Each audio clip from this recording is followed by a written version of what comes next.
the power invested in me as Supreme Newfoundlander and Canadian icon Gordon Pinsent, I release you.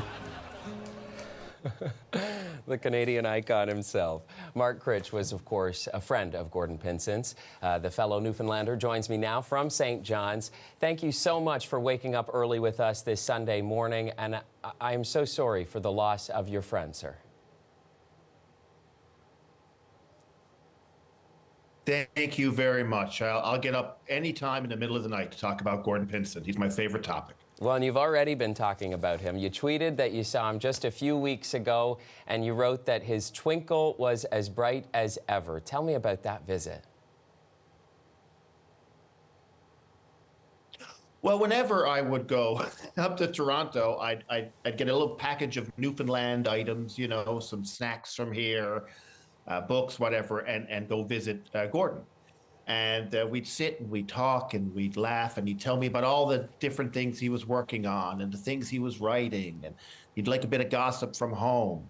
And I got to his condo, I got off the elevator, and he was down by his door with his arms out waiting for me to get to him like a kid. Every time I saw him, he was like a kid. So I feel like he died. He's 92 years old. I heard he passed. I was shocked, because in my mind, Gordon's eternally 12. I love it. And you also wrote that he was the best there ever was. Do you remember, you know, you feel like he was always kind of this 12-year-old. Do you remember the first time that you ever saw him perform and the effect that it had on you? I was a little kid sitting by my dad, and there was a TV show filmed here called Up at Hours that it was shot in Newfoundland, or late 70s. Early 80s, and Dad turned in his chair and he said, "You see that man? He played the American president in an American movie, and he is from here."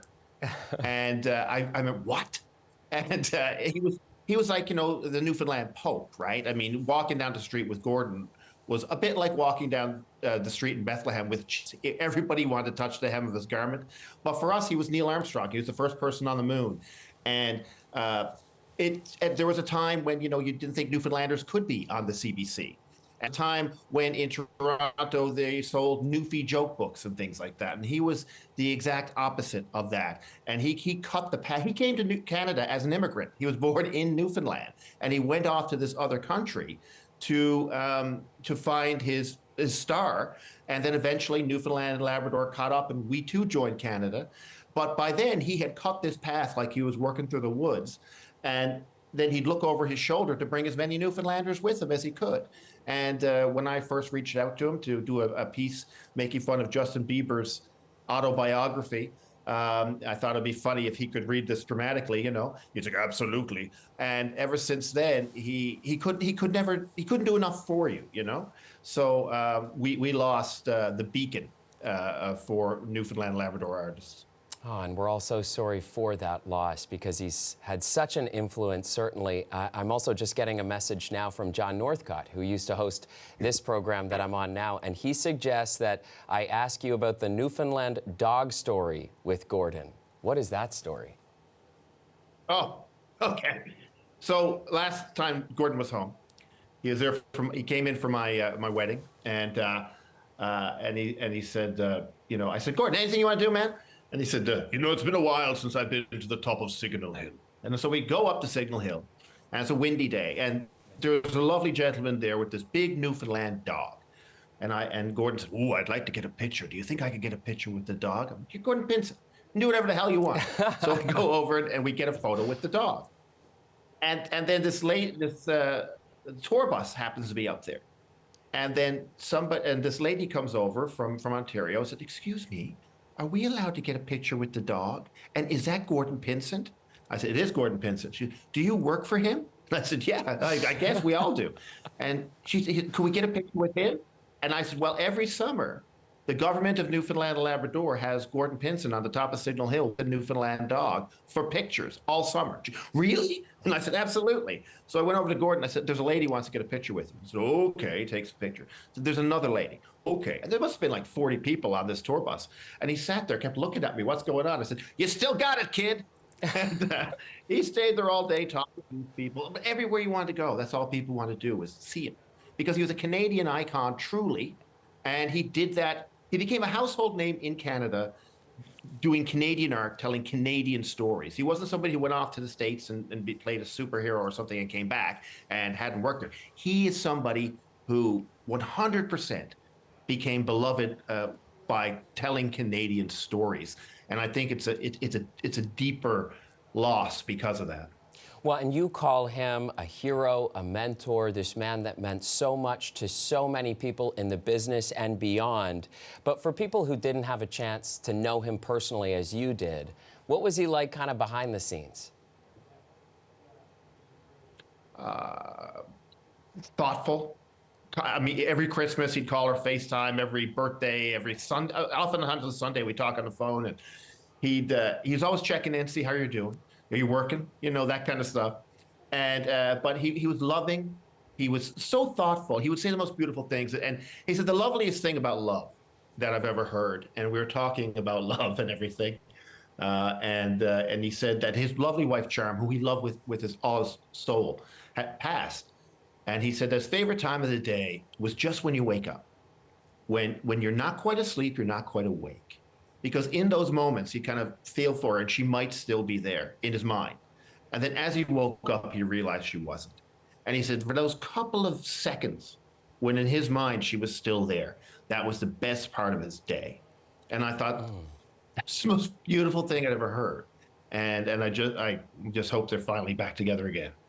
Oh my gosh, that's beautiful. What a great story. As you're remembering his life and his legacy and you're thinking back on the many, many memories that you have about him, is there a favorite that you're thinking about today?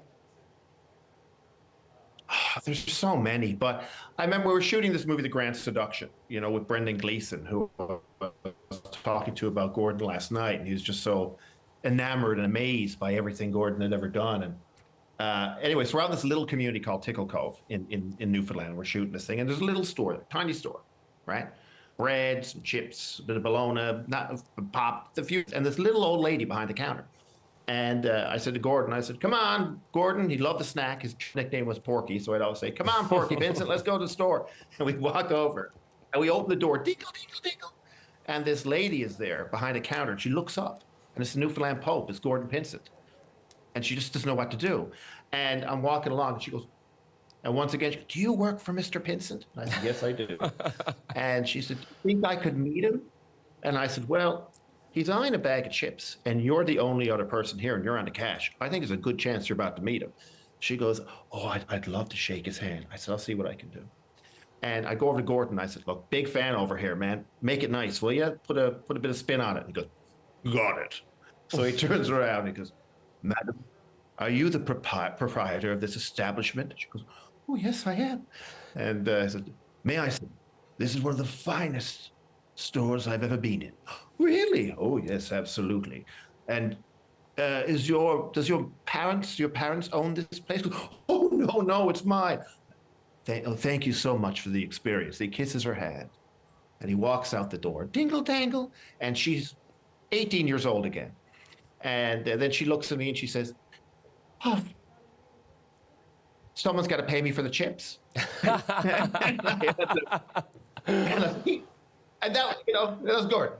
Oh, man. And he was just so lovely. And he still is. The great thing is, Gordon Pinsent will never die. I mean, there's 1,000 interviews, 1,000 plays, 1,000,000 songs, and beautiful poetry. And you can have a new Gordon Pinsent experience every single day for the rest of your life by just celebrating the work. What a beautiful tribute, Mark. Thank you so much. You're a great ambassador for your province and also telling us about your friend Gordon here. Again, I'm so sorry for your loss, but thank you so much for helping us all to understand him a little bit better this morning. One of the great honors of my life. Thank you so much. And Mark Critch, the comedian there, with so many great stories about Gordon Pinsent. We're going to be gathering those stories throughout the day here on CBC News Network, and we're back in just a moment.